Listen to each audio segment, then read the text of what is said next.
mammary glands for milk production. Okay. Interesting thing about hormones, as we can see here, they can do one thing in one gender and something else in another gender. They can do one thing in frogs and something entirely different in people. Same molecule. How is that possible? Receptors. What? The receptors. Receptors. What the receptors are hooked to. Yeah, exactly right. Sorry, question. Relaxin just comes out of the... I'm not sure which cells it's coming from. So that's why I put it in the middle. It's coming from the testes. Somebody probably knows, and you probably could look it up and find out. But off the top of my head, I don't know. So I just put it right in the middle there. But notice in the female, does female have FSH and LH? Yeah. Does it have inhibin?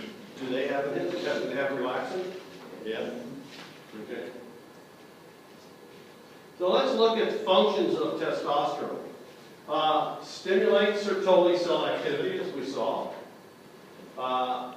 Involved with spermatogenesis then, making sperm.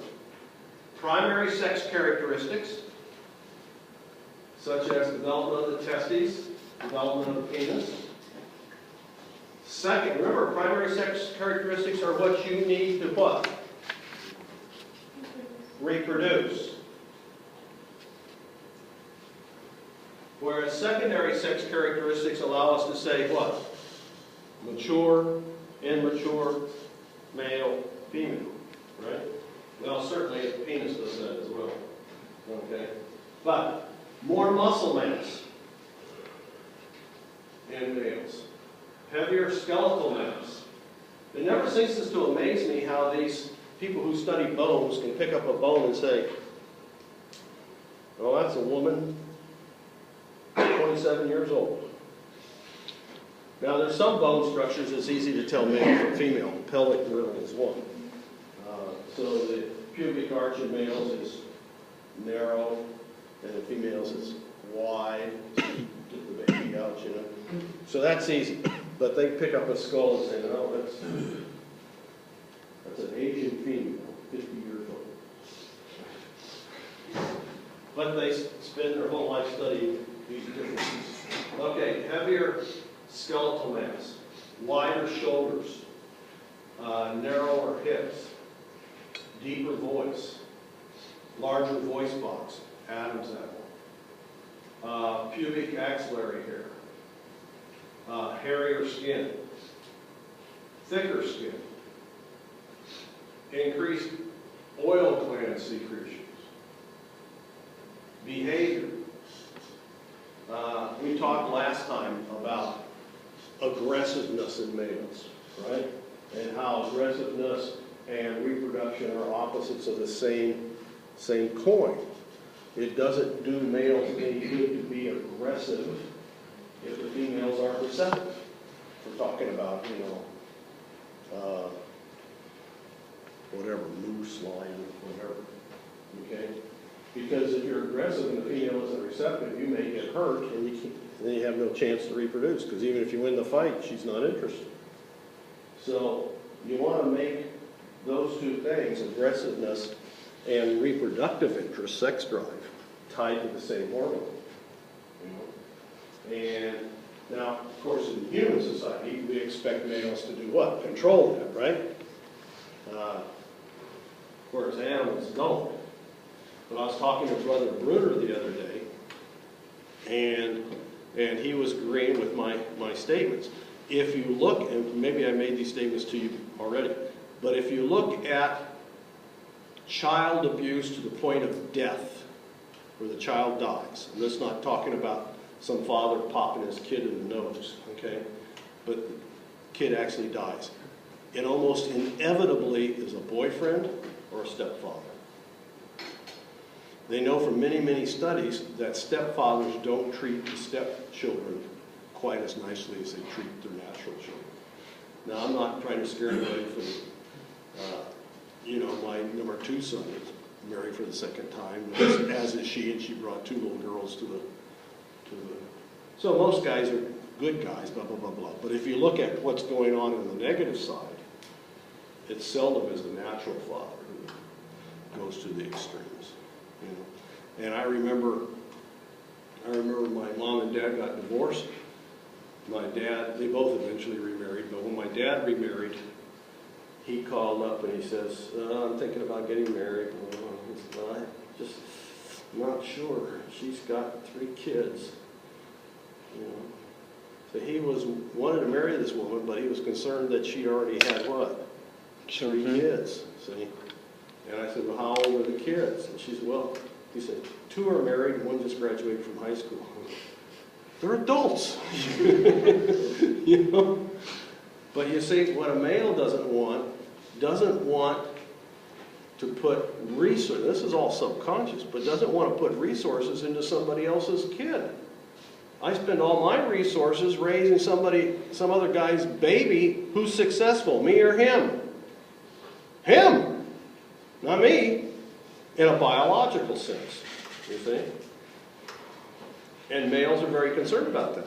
And consequently, if you go back to medieval times and the knights go off to the crusades and leave their wives behind, what do they have their wives wear?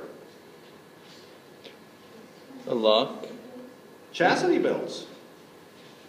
What's the purpose of chastity belt? Making sure the wife doesn't fool around while the husband's gone. Because he doesn't want to have to take care of somebody else's kid.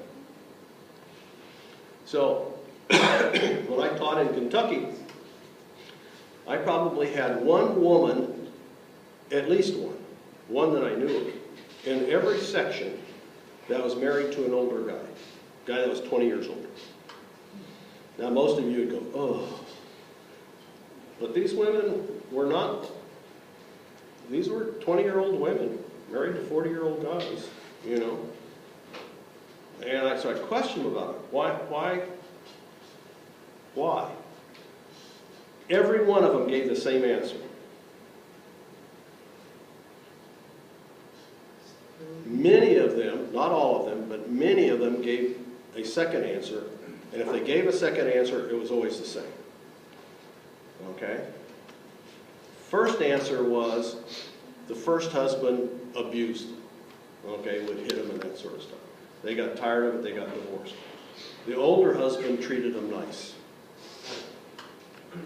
Now, he knows he's got to treat him nice because she already divorced once, right? And she'll divorce him too. So if he wants a younger wife, he's going to treat her nice. Okay? The second answer you would get is if they had kids. And the answer would be the older man was willing to take care of her children. Why don't you date younger guys? Answer, younger guys don't want women with baggage. Meaning what? Children. They don't want women with children, you know? So, between the older guy treating them nice, the older guy being willing to take care of their kids, they, you know, married the, I'm sure they loved them, and as far as I could tell, the marriages were fine. But the point being, you know, most males are real nervous about other males' kids. And I remember once the secretary coming into the office going, Dr. Goodwill, do you like to look at baby pictures? And I go, well, of my babies. And she goes, you and Dr. Wingate, you and Dr. So-and-so, she was all frustrated because we all said, we weren't answering, I had no idea what went on. And she talked to people individually, okay? And we all said the same thing. We were interested in pictures of our kids, not somebody else's kids. You know? And it really frustrated her, you know? Their men are that way. They like their kids. They're not too crazy about other people's kids. That doesn't mean they won't go out and, if some strange kid is drowning, they won't jump into water and save them or something, but basically they like their kids, you know? Women are strange creatures. They like, my youngest son, I was worried about him in terms of whether he liked boys or girls because he'd see women come and he'd go the other way. And the reason was they'd come up and go, oh, what a cute baby, you know, pinching his cheek and everything, and got scared of girls, at least women, you know. And so it's an interesting phenomenon. Men want to be assured of their paternity, you know, for the most part. There was, when I was in Kentucky, I was teaching Sunday school class, and I was trying to talk about the difference between knowing and believing. I know the gospel's true. I believe the gospel. How many people do you ever see stand up at fast and testimony meetings saying, I know I believe the gospel is true? Does anybody ever do that? No, they all know, don't they? And so I was going, I don't think they all know. Some probably do, but I don't think they all do. You know, it's just not politically correct in a Mormon group to stand up and say, even though the scriptures say to believe is a gift of the Spirit, you know, they just kind of don't do that, you know. So I was trying to talk about the difference between knowing and believing. And this 80-year-old, if it hadn't been an 80-year-old woman, it wouldn't have gone over. This 80-year-old woman stands up and she says, let me tell you the difference between knowing and believing. I know it's my baby, and he believes it's his. And that's the point, okay? The guy always believes it's his. Okay, sex drive we're talking about. Okay, prenatal male development. Okay.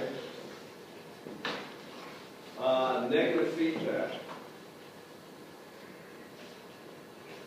What's going on here? Oh, sex drive, okay. Okay, let's talk about how erections come about. The term flaccid, okay, means non-erect. So a flaccid penis is a non-erect penis. It is under sympathetic control of the deep arteries. Remember that clown's face? Okay? And you had 2 blocks of tissue. And in the middle of each block was the eyes, which I call the deep arteries. Okay? So those deep arteries, and that spongy tissue is going to act just like a sponge. Okay, what do you do with an old crinkly sponge if you throw it in water? Soaks up water, gets thicker, right? So those deep arteries are under sympathetic control. Okay? Normally the deep arteries are constricted. Okay? Not totally. If they were totally constricted, you get no blood to the penis and it would eventually dry up and fall off. Okay? Isn't that what happens to the little stub of The umbilical cord. umbilical cord? Doctor ties it, it turns black and falls off. See? So you got to have some blood going in there, but it probably gets the least amount of blood of anything in the human body, male body. And so it constricts, but it constricts like your leaky faucet, you know, drip, drip, drip. Little blood coming through, but not a lot. Okay? The deep dorsal veins now, the deep dorsal vein, the one that's on top, is dilated, it has less sympathetic stimulation. So think of it like a sink, okay? The sink itself being like the penis. Now, if the faucet, which are those deep arteries, are turned off, they're leaky, but, you know, drip, drip, drip. If the drain is totally open, does the water accumulate in the sink? No, it just flows right out. That's the way a flaccid penis is. Very little blood comes in, vein is totally open, blood just flows right through and out. Okay, so the blood that enters, whoop, that's wrong. The blood that enters can, I should say can, C-A-N. Make that adjustment. The blood that enters can leave, okay? Now, with sexual stimulation, kicks in an erection reflex, about 5 to 10 seconds, okay? There is actually, in the brain, an erection generating center.